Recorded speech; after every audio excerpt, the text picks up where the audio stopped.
నమస్తే మేడం. నమస్తే మేడం. కూర్చోండి. Thank you madam. కూర్చోమ్మా.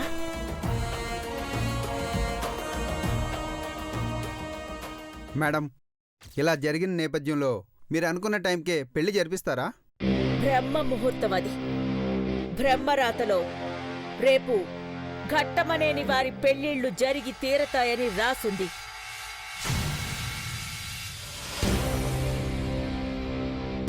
దాన్ని చెరిపేస్తామని చిల్లర వేషాలు వేసిన వాళ్లకు పత్రికాముఖంగా టీవీ మీడియా వాళ్ల సాక్షిగా చెప్తున్నాను.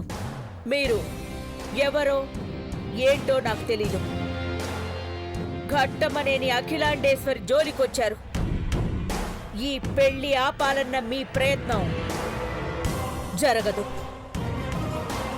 నిర్ణయించిన ముహూర్తానికే రేపు 10:40 ఘట్టమనేని దేవేంద్ర, చంద్రముఖి, మహేంద్ర, ఐశ్వర్యల పెళ్లిళ్లు జరిగి తీరుతాయి. జరిపిస్తాను.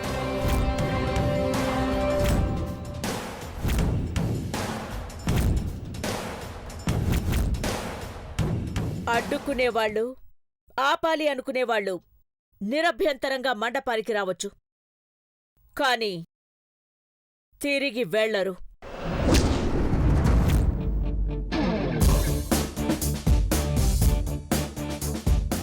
ఏ శత్రువులు ఇలా చేయాలనుకున్నారు? ఎవరికి మా పెళ్లి ఆపాలన్న ఆలోచన ఉందో అర్థం కాలేదు. ప్రశాంతంగా ఉన్న మా ఇంట్లో గొడవలు పెట్టొద్దు. మా కుటుంబం, మా అమ్మ ఆగ్రహానికి గురి కావద్దు. మా అమ్మ చెప్పినట్టే రేపు చెప్పిన ముహూర్తానికి మా పెళ్ళిళ్ళు జరుగుతాయి. Thank you. Thank you madam. ఉంటాం మేడం. Thank you madam. నమస్కారం. ప్లీజ్.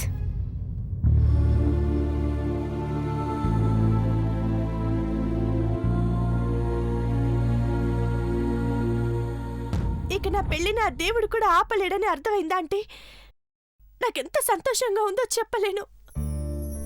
ఎన్ని జన్మలెత్తినా మీకు కోడలుగానే పుట్టాలని కోరుకుంటున్నాను aunty. I love you. I love you aunty.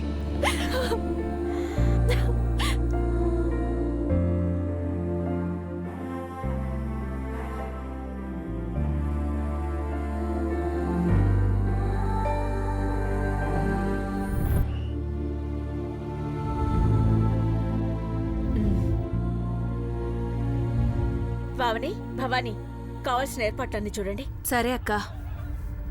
పదండమ్మా, వెళ్ళి రెడీ అవ్వండి.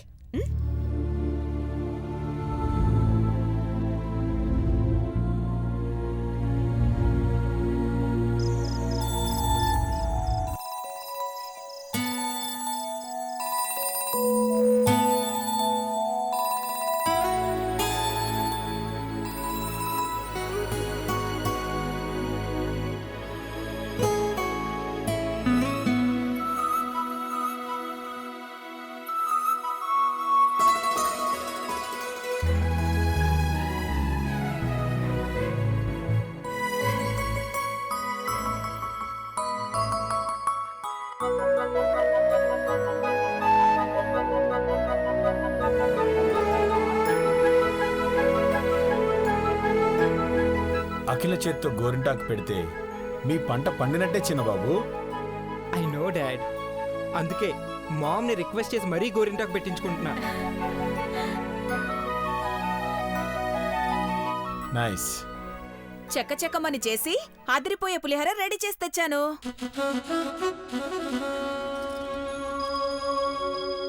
పెద్దబాబు, చిన్నబాబు, మీకిష్టమని చేయించాను. ఇప్పుడే కడుపు నిండా తృప్తిగా తినండి. మళ్ళీ రేపు పెళ్ళయి హోమం పూర్తయ్యేదాకా మజ్జిగ కూడా ముట్టరాదు. అబ్బాయిలు హాయిగా తినాలంటే పులిహారని పార్వతే చేయాలి.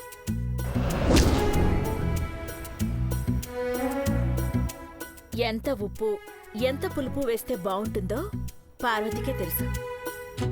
కలపడంలో తేడా ఏముందక్కా?